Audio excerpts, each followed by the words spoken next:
Police বাহিনীর মধ্যে যে বিদ্যমান তাদের পোশাক আছে এটা নিয়ে কেউ সন্তুষ্ট না। প্যান্ট পাজামা সেটা আমরা খাকি ড্রেস দিয়েছি।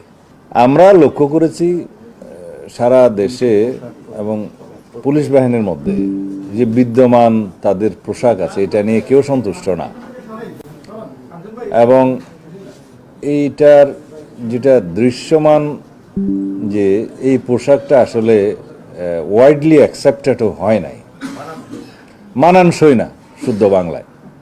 তো সেই জন্য পুলিশ বাহিনীর আবেদনের প্রেক্ষিতে আমরা বিষয়টা বিবেচনা করেছি যে রূপায়ণ lake castle, welcome to the land of piece.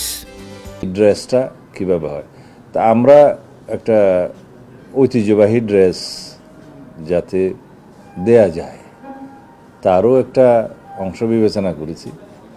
আমরা আগের যে উপর মানে শার্ট, যেটা কি বলবো, উপরের অংশ আগে যেটা ছিল মেট্রোর জন্য এবং সারা দেশের জন্য, সেটা আমরা বহাল রেখেছি। তবে প্যান্ট পাজামা সেটা আমরা খাকি ড্রেস দিয়েছি। এই হিসাবে তাদের সাথে আলোচনা করে আমরা বিস্তারিত আলাপ আলোচনা করে এটা একটা গ্রহণযোগ্য পোশাক হিসাবে দিয়েছি। সেটা তাদের পরিধান করতে আর কিছুদিন সময় লাগবে, কারণ এটা প্রস্তুতির বিষয় আছে, কাপড় প্রোডাকশনের বিষয় আছে, জামার বিষয় আছে। এটা এখনও আমরা অফিসিয়ালি ঘোষণা করিনি, তবে আমরা সিদ্ধান্ত দিয়েছি, আজকে ঘোষণা দিলাম।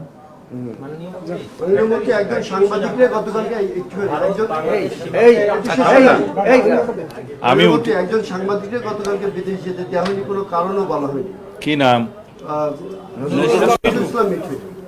নজরুল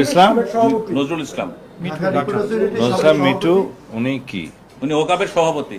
আচ্ছা আচ্ছা, আমি বিষয়টা খোঁজ নিয়ে দেখি। আচ্ছা, এগুলো তো সবই পুরাতন অভিযোগ, আজকে নতুন তো না। এখন এখন একজন বিরোধী দলের চিফ হুইপ তার মতামত উনি দিতেই পারেন। আমরা তো আমাদের বক্তব্য দিয়েছি। ইতিহাসের মধ্যে সবচেয়ে সফল অধিবেশন ছিল এই অধিবেশন। দীর্ঘ 17 বছরের পরে গণতান্ত্রিকভাবে নির্বাচিত এই পার্লামেন্ট, এই পার্লামেন্টের প্রথম অধিবেশন ছিল সবচেয়ে লাইভলি, ভাইব্রেন্ট, এবং এই পার্লামেন্টের কন্ট্রিবিউশন ছিল ইতিহাসের মধ্যে সবচেয়ে বেশি আইন প্রণয়ন হয়েছে এই পার্লামেন্টে।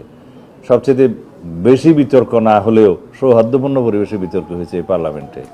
এখানে পজিশন ছিল, অপোজিশন ছিল, সবার বক্তব্য ছিল, কিন্তু ভ্রাতৃত্বপূর্ণ একটা সম্পর্ক ছিল, সৌহার্দ্যপূর্ণ সম্পর্ক ছিল। তো সুতরাং সব কিছু মিলিয়ে আমরা কোনো কোনো সময় বিরোধী দল এবং সরকারি দল মিলে একসাথে কমিটি করেছি, সেটা জাতি দেখেছে, এবং জাতীয় ইস্যুগুলোতে আমরা একসাথে কথা বলেছি, ঐক্যবদ্ধ হয়েছি, এবং বিভিন্ন বিষয়ে মতবিরোধ থাকতেই পারে বিরোধী দল এবং সরকারি দলের মধ্যে। সেই মতবিরোধগুলো তারা প্রকাশ করেছে, আমরা আমাদের মত দিয়েছি। এই ডিবেটটা তো হবেই, এই দ্বিমত এবং ভিন্নমত পোষণ করার জন্যই তো গণতন্ত্র।